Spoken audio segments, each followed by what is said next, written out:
How to make pasta in simple way. First పాస్తాని 5 to 10 minutes boil చేసుకోవాలి. And తర్వాత కళాయిలో ఆయిల్ వేసుకొని ఆనియన్స్ అండ్ జింజర్ బాగా వేయించుకోవాలి. వేగిన తర్వాత క్యారెట్స్ కూడా వేసుకొని వేయించుకోవాలి. నెక్స్ట్ క్యాప్సికమ్ కూడా వేసుకొని వేయించుకోవాలి. రెండు బాగా వేగిన తర్వాత ఉప్పు కారం వేసుకొని 2 to 3 minutes మిక్స్ చేసుకోవాలి. తర్వాత బాయిల్ చేసిన పాస్తా వేసుకొని మిక్స్ చేసుకోవాలి. అంతే.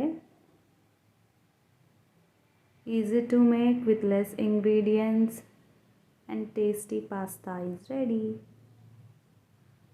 Full video in my channel.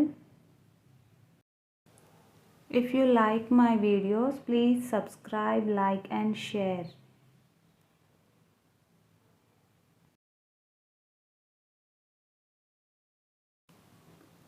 Thank you for watching.